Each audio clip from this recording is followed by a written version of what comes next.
bien de vouloir exceller, c'est important de vouloir exceller, c'est très bien.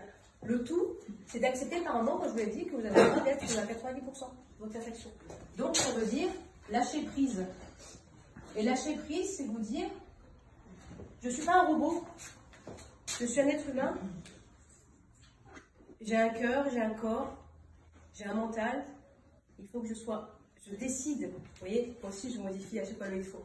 Je décide d'être mon ami, pas mon ennemi. Apparemment, quand vous sentez que vous êtes à bout, que vous arrêtez pas de faire des choses. Votre cerveau, il faut comprendre notre corps. Là, j'ai besoin d'une pause, mais vous continuez. C'est là, ça vous parle. C'est là où, stop, écoutez votre corps, écoutez votre mental, faites une pause.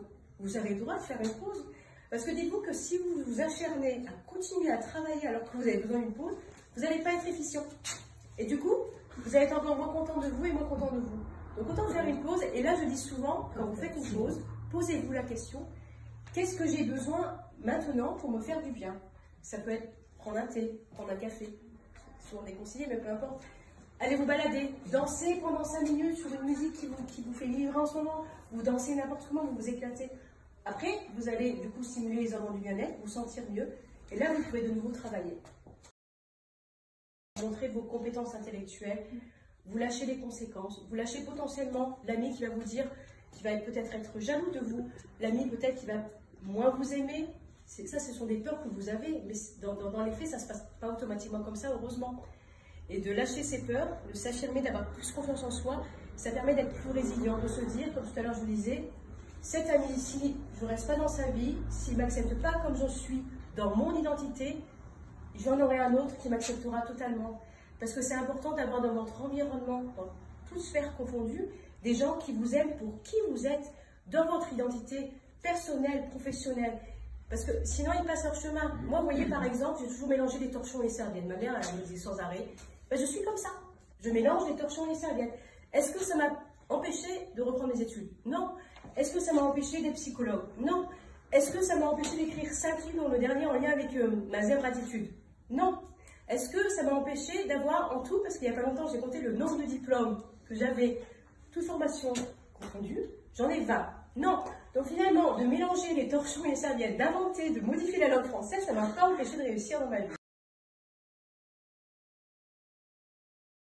Cette perfection, c'est sur du long terme, un gros stress, une grosse pression. Tout à l'heure, je parlais des exemples, des notes. La personne qui veut toujours 20, quand elle a dit ça, elle n'est pas contente d'elle. Donc qu'est-ce qu'elle fait? Elle se dévalorise. Et j'ai pas assez travaillé. Et ma copine, elle a eu 19. Et ma copine, elle a eu 20. Et pourquoi j'ai pas eu 20? C'est normal, parce que j'ai pas assez travaillé. J'ai pas fait telle chose, j'ai pas fait telle chose. Donc finalement, l'adolescent, qui est toujours dans ce besoin de perfection, se dénigre toujours. Et ça, non plus, comme tout à l'heure je vous disais, c'est pas fun de se dénigrer pour l'estime de soi. La dénigration, plus vous vous dénigrez, plus l'estime de soi chute.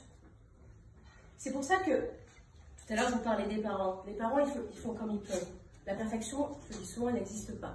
On a des moments parfaits, on a des notes parfaites, on a des amours qui sont par moments parfaits, des amitiés qui sont par moments parfaits, mais on ne peut pas être parfait dans tous les domaines, tous les jours, du matin au soir, avec que des émotions ensoleillées. Je ne sais pas ce que vous en pensez.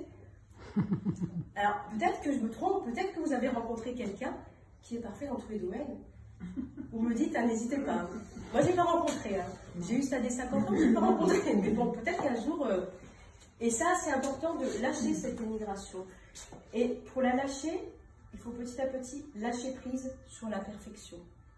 Se dire, par exemple, moi, je me dis, il y a des journées comme tout le monde, je suis un peu fatiguée. Tous les matins, je me dis, je ne sais pas si vous connaissez Grey's Anatomy, je pense que oui. Derek, il disait, ce matin, c'est une bonne journée pour sauver des vies. Moi, je me dis tous les matins, ce matin sera une bonne journée. Peu importe la journée, je me dis qu'elle sera bonne. Mais des fois, je suis un peu plus fatiguée. Et le soir, des fois, je me dis, bon, cette journée, elle était moyenne, mais c'est pas grave. Je suis un être humain, je ne suis pas un robot. Je ne peux pas être à 150%, parce que moi, c'est pas 100%, c'est 150% quand je vais dans la perfection, donc c'est beaucoup trop. Je ne peux pas être tous les jours à 150%. Aujourd'hui, j'ai été à 90% de ma perfection. Dans mon travail, dans ma sphère privée, c'est pas grave. Je lâche prise, j'accepte.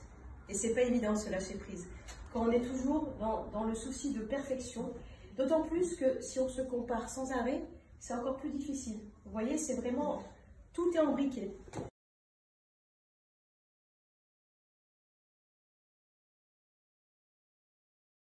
Quelque chose, je sais pas vous, mais moi, le doute, c'est pas tant. Au début, je pensais, quand je savais pas que j'étais au potentiel, parce que j'ai su qu'il y a 3 ans. Quand j'étais jeune, je me disais que je doutais souvent parce que j'étais balance. Si je suis balance, alors là, je doute. Et après, à un moment donné, j'ai compris quand même que ça devenait vraiment pesant, parce que quand on doute, plus on doute, moins on fait de choses. Plus on est dans ce qu'on appelle, parce qu'on en parle de plus en plus depuis quelques années, dans la procrastination. Je doute, je veux faire un pas, mais je ne sais pas. Et je me pose plein de questions, parce que les hauts potentiels se posent plein de questions. Donc ça va de A jusqu'à Z, et ils reculent. Procrastination, je ne fais rien. Et après, ils essayent de nouveau. Et après, ils reculent. Donc, trop de doutes, à un moment donné, je ne sais pas vous ce que vous faites pour lâcher petit à petit ce doute. Est-ce que quelqu'un veut s'exprimer?